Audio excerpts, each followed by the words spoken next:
En diciembre de 2022, han pasado ya 2 años, dimos aquí en la parroquia un retiro sobre Juan el Bautista, que es uno de los personajes importantes del Adviento.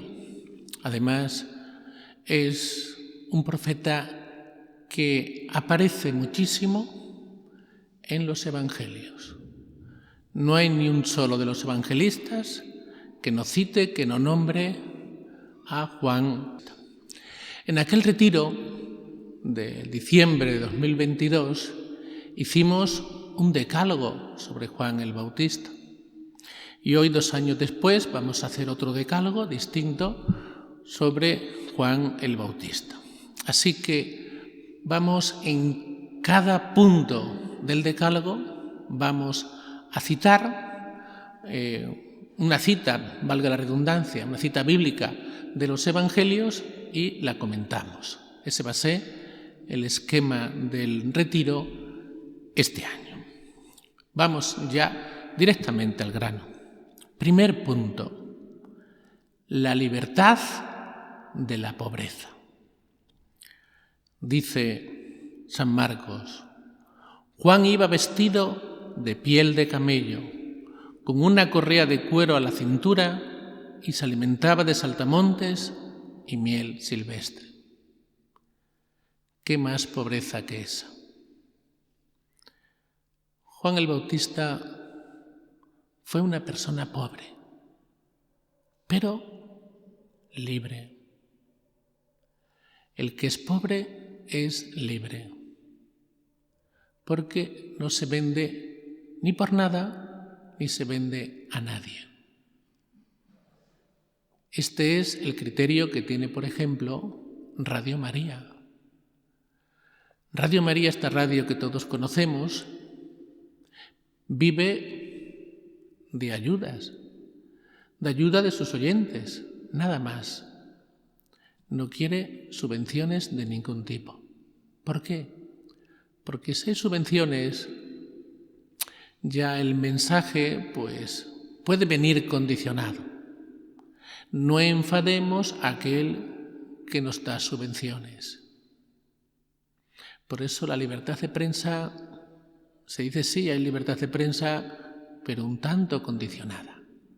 Y esto es lo que no ha querido Radio María. Para no sentirse coaccionada, Radio María no recibe subvenciones. Una persona a la cual no se la puede comprar es una persona libre. Si se la puede comprar, no es una persona libre. Decimos, todas las personas tienen un precio. No es verdad. Hay personas que no se venden por nada. Y no solamente nos podemos vender por dinero, también nos podemos vender por muchas más cosas. Que enseguida pensamos en el dinero, nos podemos vender por muchas más cosas. Nos podemos vender por agradar, por caer bien, porque no digan de mí que soy un dogmático, porque no se rían de mí. Nos podemos vender por muchas cosas. Cada uno de nosotros examinemos, yo el primero, examinemos nuestro corazón para que nunca nos dejemos vender, para que nunca nos compre nadie, sino que seamos fieles a Cristo como lo fue Juan el Bautista. Segundo punto. Juan anuncia algo nuevo. Vamos con la cita, Mateo 3, capítulo 3, versículo 11.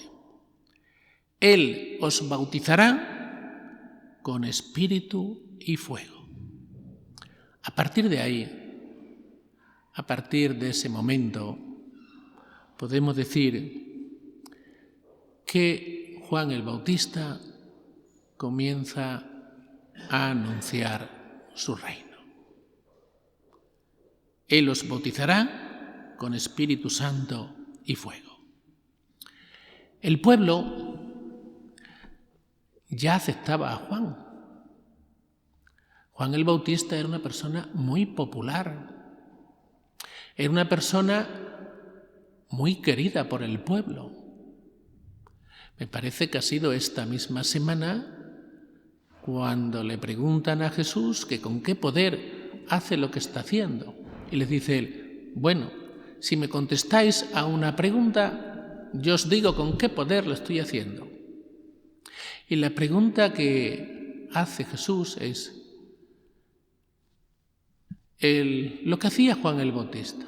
¿Eso de quién venía? ¿De Dios o de los hombres? Se fueron a deliberar los fariseos. Si decimos que Dios, van a decir, ¿y por qué no lo habéis creído? Pero lo curioso es lo segundo. Si decimos de los hombres, nos vamos a poner en contra al pueblo. Así que le dijeron, no te contestamos. Y le dijo Jesús, pues yo tampoco os contesto. Así de claro fue Jesús.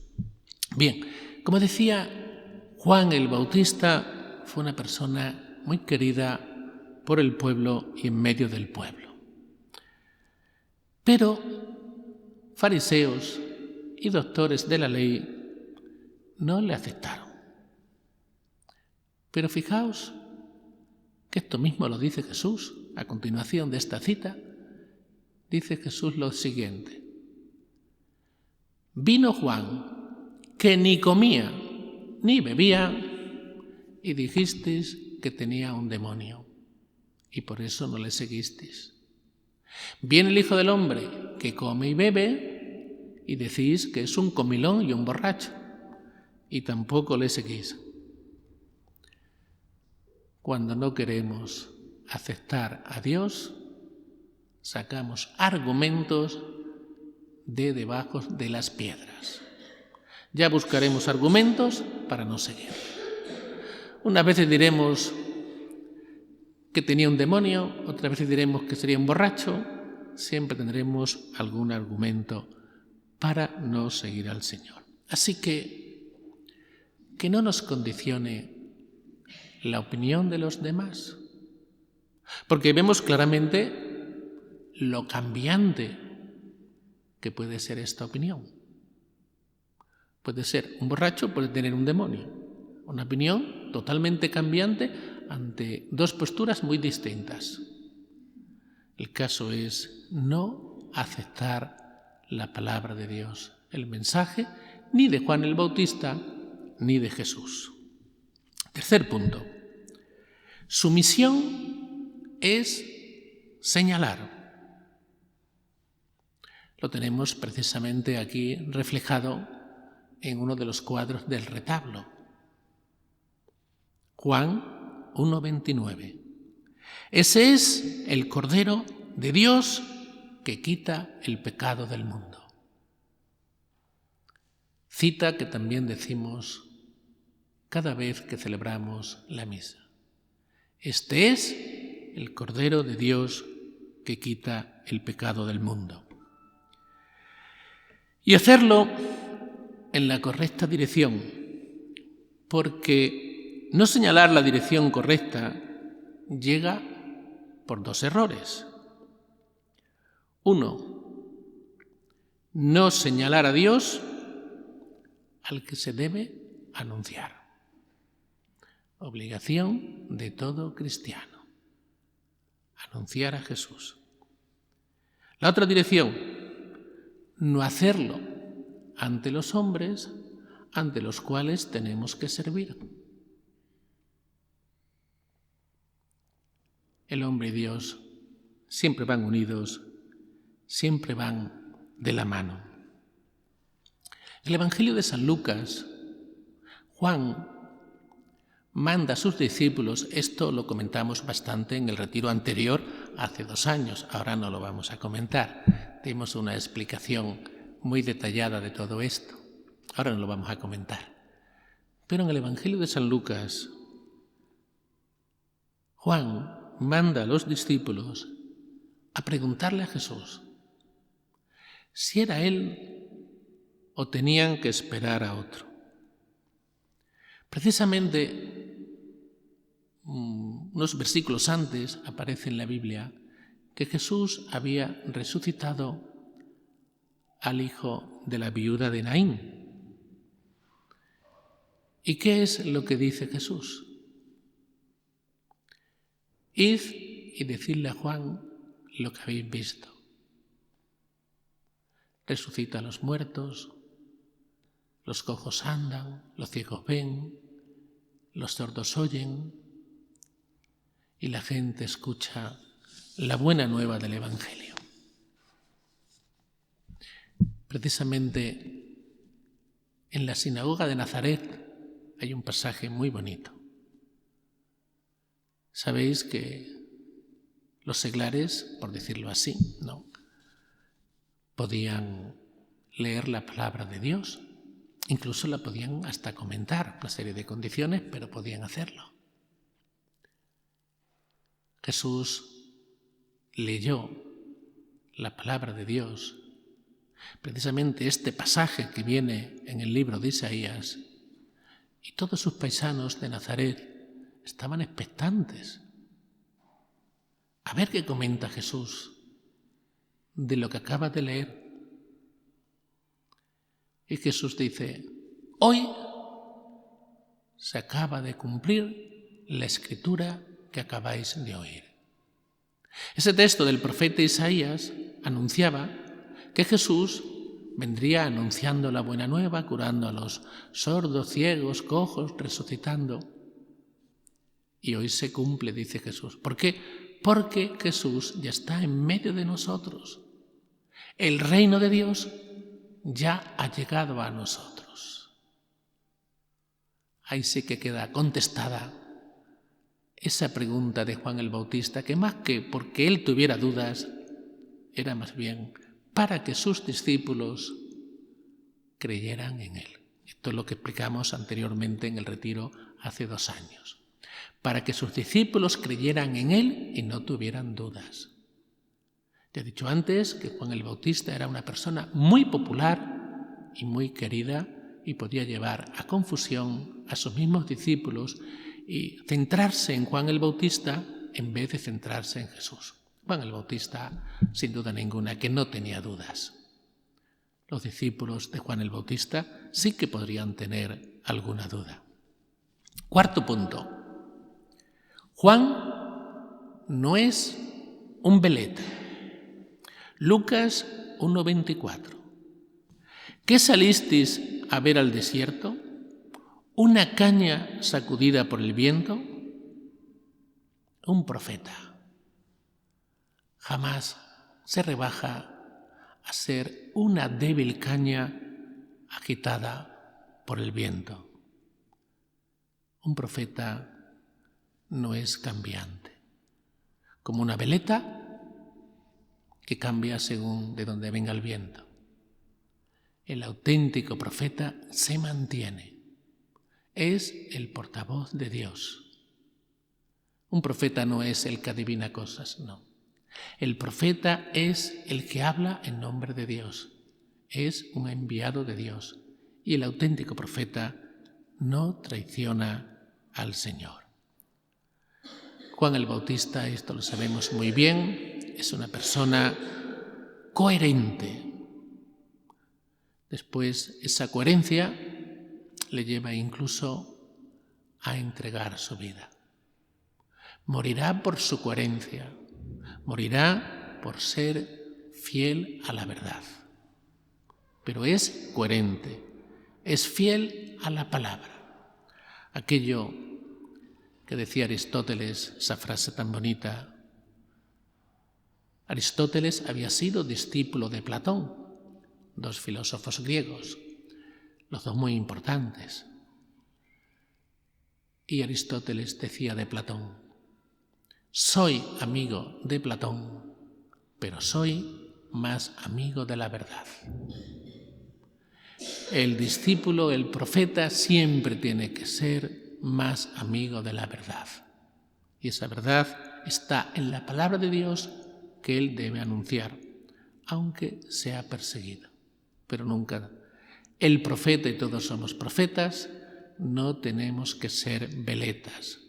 No tenemos que ser una caña sacudida por el viento que se mueve según de dónde venga el viento y lo que más nos convenga. No, tenemos que ser fieles a la palabra de Dios. Quinto punto.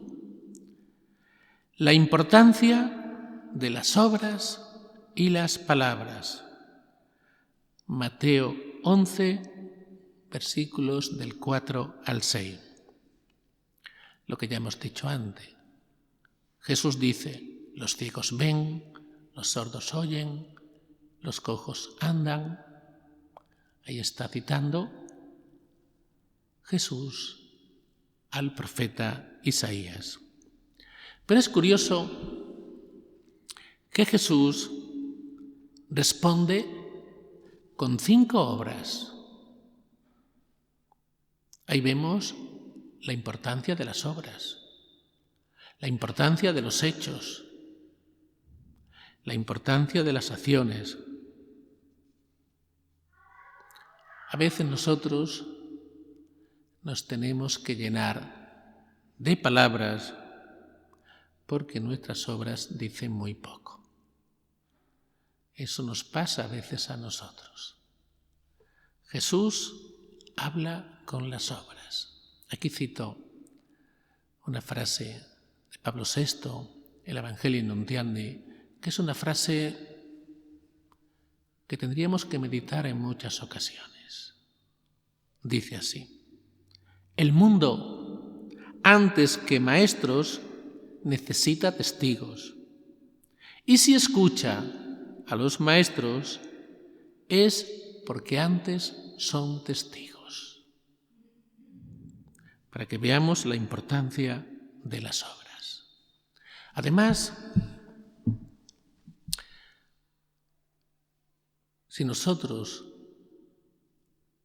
anunciamos el Evangelio a una persona, le hablamos de Dios, puede decir, mira, no quiero escucharte, déjame tranquilo. Y le tendríamos que dejar tranquilo. Pero nadie te puede decir que no hagamos una obra si está bien hecha, si no estamos haciendo daño a nadie. Podrán pensar de nosotros, esa persona está equivocada con lo que está haciendo. Podrán pensar eso, pero nadie nos impide creer y practicar nuestra fe aquí en la calle. O sea, ¿qué estoy diciendo con esto? Nuestras palabras pueden ser rechazadas. El ejemplo nunca puede ser rechazado. El testimonio nunca puede ser rechazado. Nadie nos puede impedir que vivamos de una manera concreta. A lo mejor alguno se atreve a decirte alguna cosita, pero no te lo puede decir. No tiene autoridad para decírtelo. Sí tiene autoridad para decirte, mira, a mí no me hables de Dios, yo no creo, no quiero creer eso, lo que sea. Eso te lo puede decir y estaría en su derecho. No podemos agobiar a nadie, pero nadie te puede decir que no te dé buen ejemplo. Qué importante son las obras, qué importante es el ejemplo. Pero vamos a fijarnos también en un detalle ahí, de lo que dice Jesús.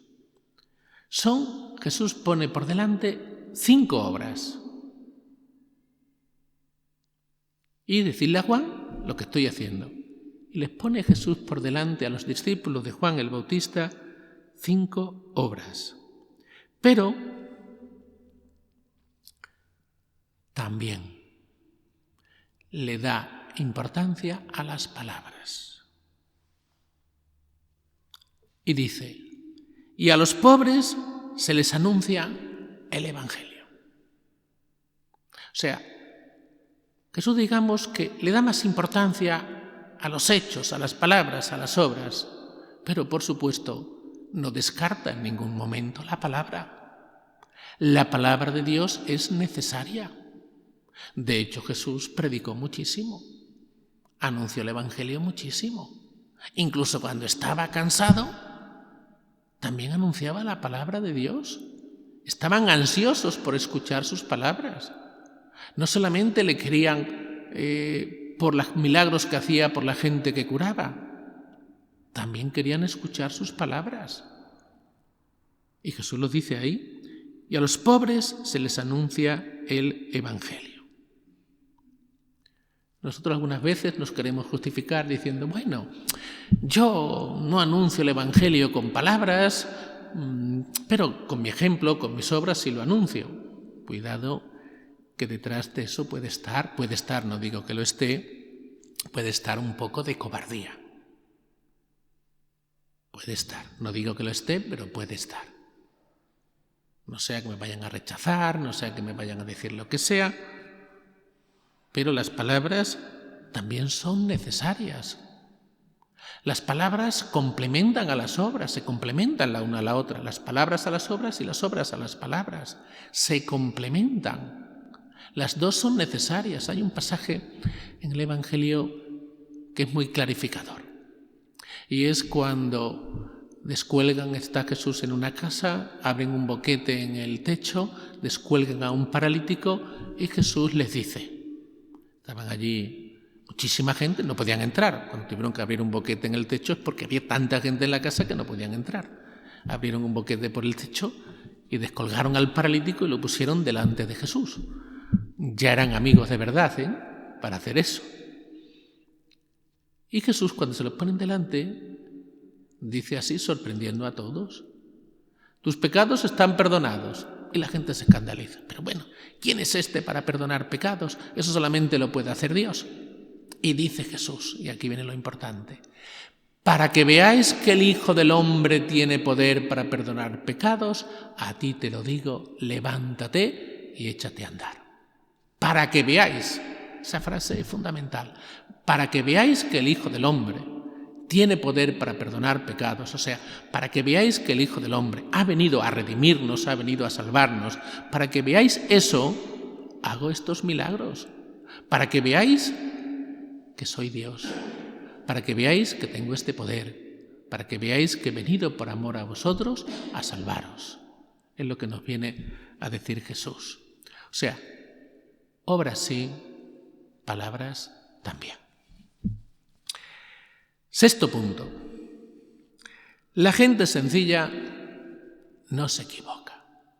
Aquí podríamos decir la gente sencilla, la gente humilde, podríamos decir muchas cosas. Lucas 7:30. Al oír a Juan, todo el pueblo, incluso en el mismo Evangelio lo dice, incluso los publicanos, que eran los recaudadores de impuestos, tenían muy mala fama, pero aquí el Evangelio dice incluso los publicanos, recibiendo el bautismo de Juan, proclamaron que Dios es justo. Pero los fariseos y los maestros de la ley, que no habían aceptado su bautismo, frustraron el designio de Dios para con ellos. La gente sencilla no suele equivocarse. La gente humilde no suele equivocarse. La gente soberbia sí. La soberbia es una dificultad muy grande para aceptar la palabra de Dios y para aceptar a Dios. A veces, porque tenemos una serie de estudios, nos creemos alguien, podemos mirar a los demás por encima del hombro, creyéndonos importantes. Estos son unos incultos, estos no tienen ni idea de lo que están haciendo. La gente soberbia tiene dificultad para aceptar la palabra de Dios. La gente sencilla sí. La gente sencilla no tiene ningún problema para aceptar la palabra de Dios. Y dice incluso, y bendijeron a Dios.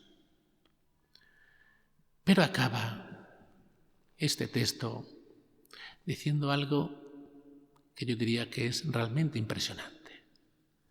Dice así, frustraron el designio de Dios. Frustraron el designio de Dios para con ellos.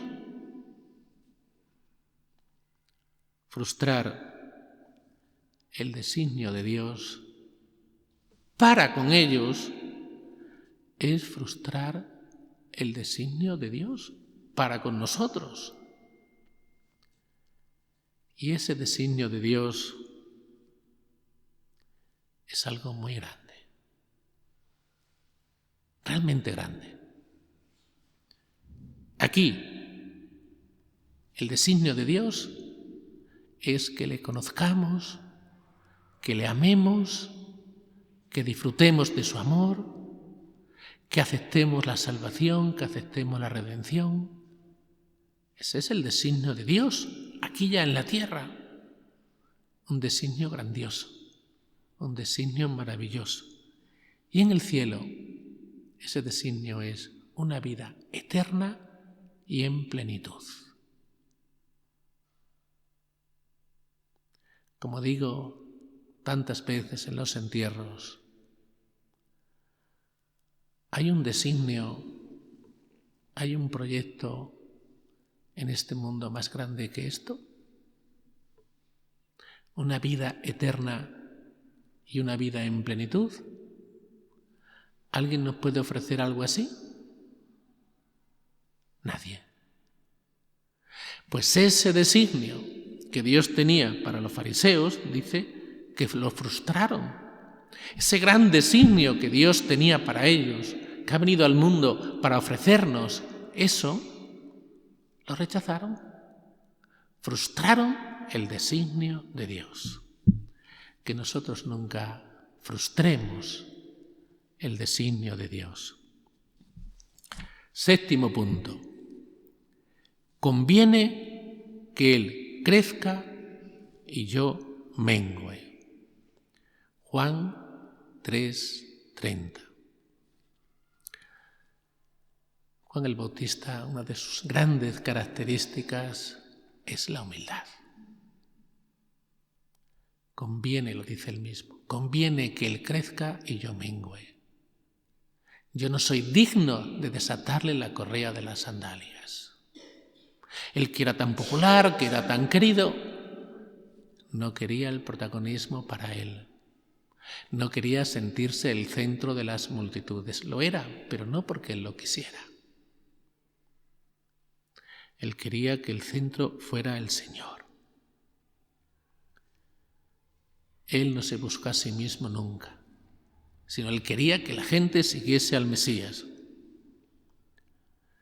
Cuando Juan el Bautista vio que la gente seguía a Jesús, ni tuvo celos ni tuvo envidia. Él mismo le dice a sus discípulos, cuidado con esto, los discípulos de Juan el Bautista eran sus íntimos, eran sus amigos íntimos, serían con los que él conviviría mucho tiempo, serían sus mejores amigos. ¿Y qué les dice? Que sigan a Jesús. Él los pierde. Él los pierde para que sigan a Jesús. Eso no es fácil, ¿eh? Eso no es fácil. Pero eso lo hace Juan el Bautista. Él no quiere permanecer en el candelero. No quiere creerse imprescindible. Da un paso al lado. Da un paso atrás. No quiere sentirse imprescindible. Cuidado, ya comento ahora que digo lo de imprescindible, que somos muchas veces las que decimos que nadie es imprescindible. Y es verdad, pero yo diría que hasta cierto punto. No somos imprescindibles en el sentido de lo que nosotros hacemos lo podría hacer alguien. O sea, no somos imprescindibles en el sentido de lo que hace una persona, pues seguramente que va a haber más personas capacitadas para hacer eso, para hacer lo mismo. Pero tiene que haber alguien que quiera. Alguien que quiera hacerlo. Por eso, en cierto sentido, no somos imprescindibles, porque sin duda ninguna hay personas capacitadas para hacer lo que podríamos hacer nosotros. Pero también sabemos, por la experiencia que nos da la vida, que cuando algunas personas dejan de hacer algo, esa obra se viene abajo. Y lo vemos constantemente en la vida. Cuando se va alguna persona de algunos lugares, de algunas asociaciones, de algunos trabajos, de algunas empresas, se viene todo abajo.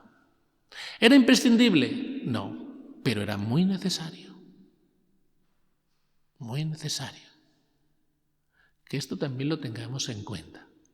Para que valoremos y demos gracias a Dios por el trabajo de esos que puede que no sean imprescindibles, pero son muy necesarios.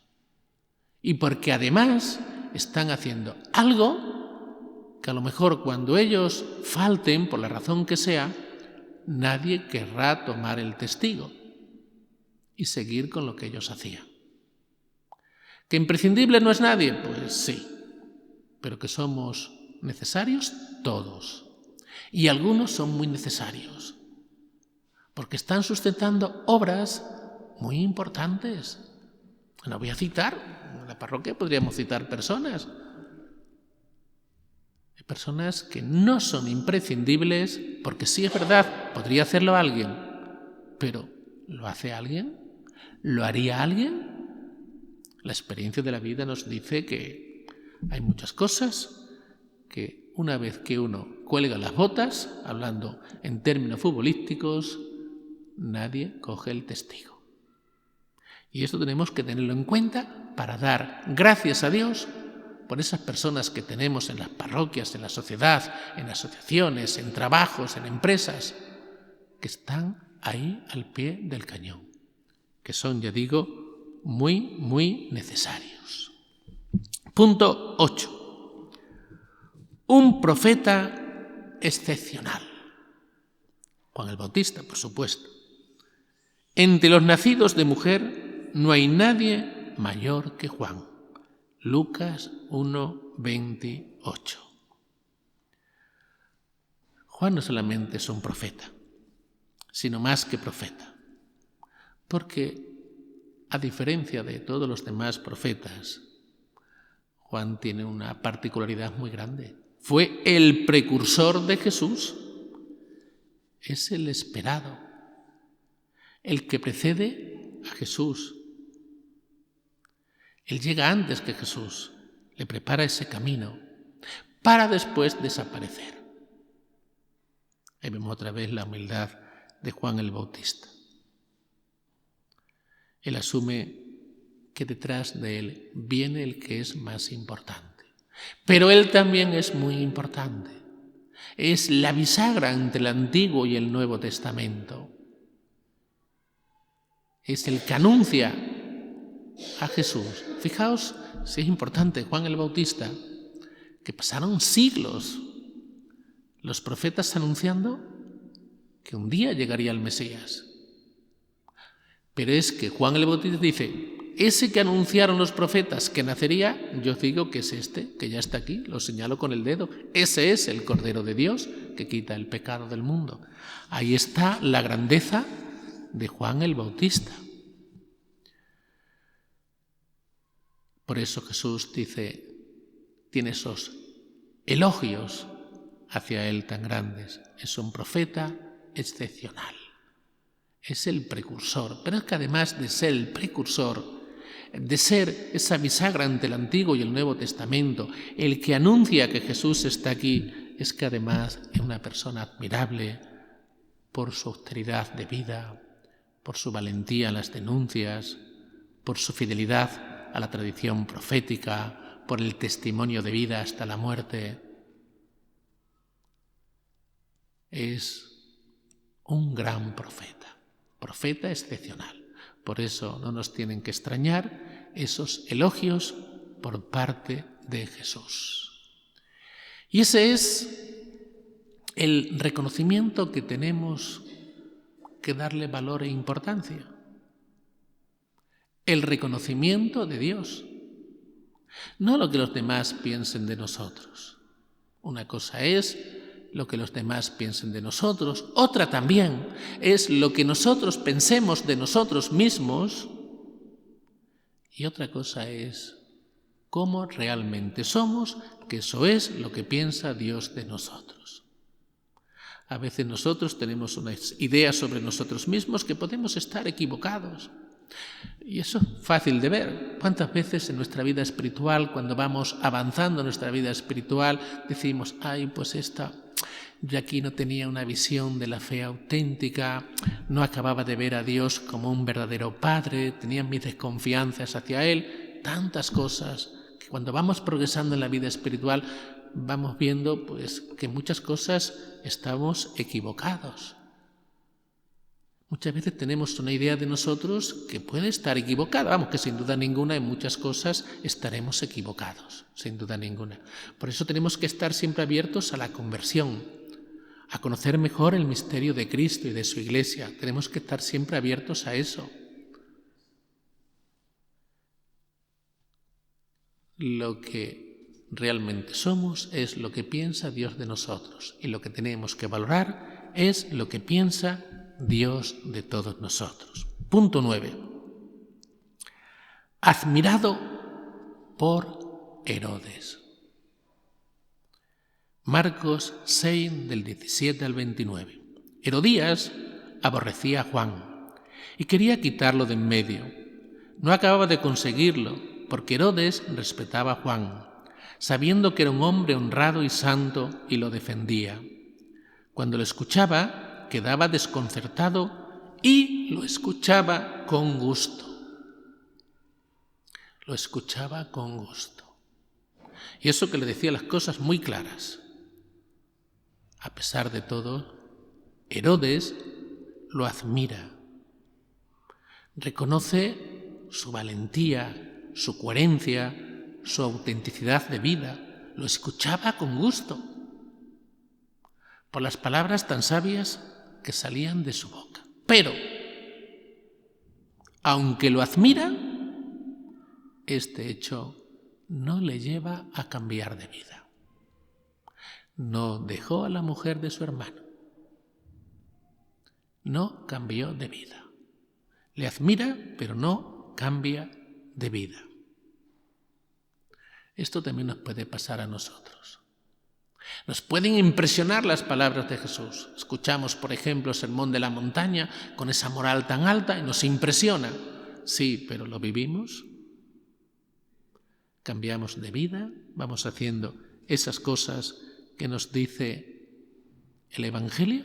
¿Eso que admiramos, lo vamos viviendo? A veces no reconocemos la verdad como Herodes por intereses, y nos autoengañamos. ¿Cuántas veces justificamos conductas nuestras sabiendo muchas veces que no tenemos razón, pero nos autoengañamos?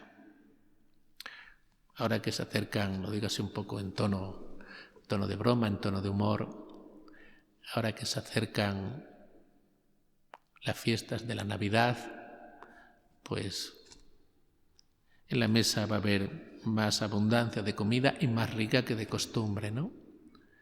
Y ya pues a ciertas edades ya decimos, estas cosas no debería comer tanto, pero nos autojustificamos.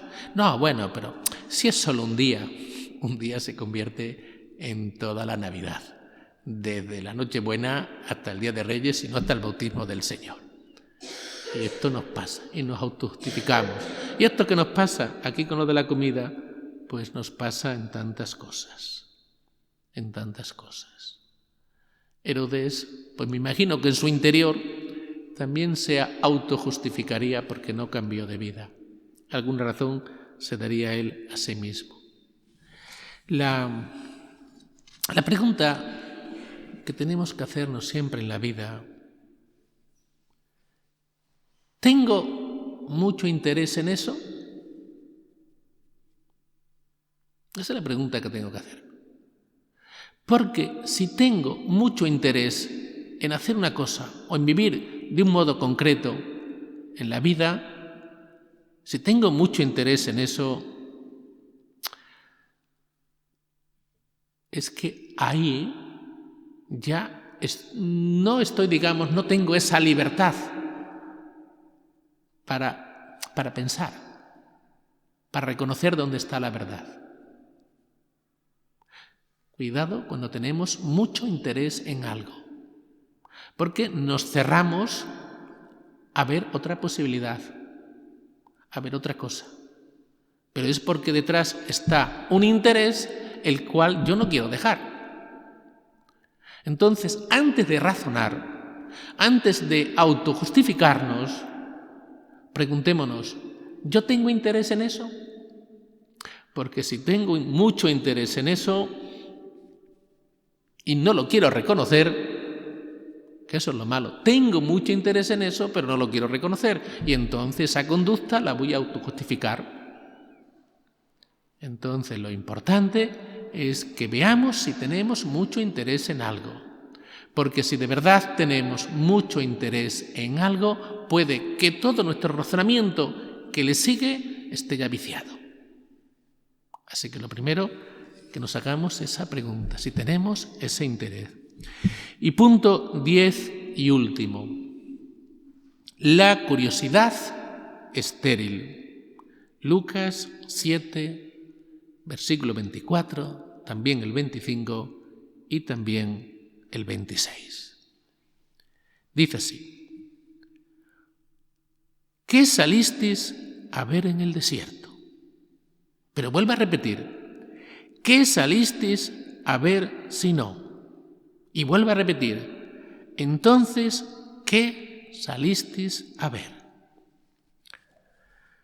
Al desierto, ese concepto que tiene la Biblia del desierto, uno va a encontrarse con sí mismo, con Dios, por ser un lugar de silencio, un lugar de reflexión. Si Juan hubiera sido una persona que hubiera ido buscando lujos, pues no habría ido al desierto. Si hubiese sido una persona que hubiera identificado felicidad con lujo, felicidad con placer, eso que tanto identificamos nosotros, no habría ido al desierto. Hasta el mismo Jesús lo dice: los que viven entre placeres están en los palacios. Entonces, dice Jesús, ¿a qué habéis venido al desierto? ¿A qué habéis venido? Hoy parece que ahí Jesús nos quiere decir a nosotros: cuidado con la curiosidad estéril. O sea, dicho en otra palabra, que aquí en España la entendemos muy bien: los cotilleos. Los cotilleos. El hablar de la vida de los demás. Y esto puede ser peligroso no solamente porque critiquemos, porque le queremos mala fama a una persona, porque estemos diciendo algo que no sea justo. También es un signo de que cuando nos preocupa tanto la vida de los demás, en el sentido del cotilleo, no en el sentido de ayudar, no en el sentido de preocuparnos, es un signo de que nuestra vida está muy vacía. Así que cuidado con la curiosidad estéril. Cuidado. Porque esa curiosidad que no va buscando el informarte de una persona, de su situación, para ayudarla, no. Va simplemente cotilleando de la vida de esa persona, suele ser signo de una vida muy pobre y de una vida vacía que tenemos que llenar con la vida de los demás. Y cada uno de nosotros tenemos que vivir nuestra propia vida. Pues nos quedamos ahora un ratito en silencio, meditando esta gran figura, este gran profeta que es Juan el Bautista.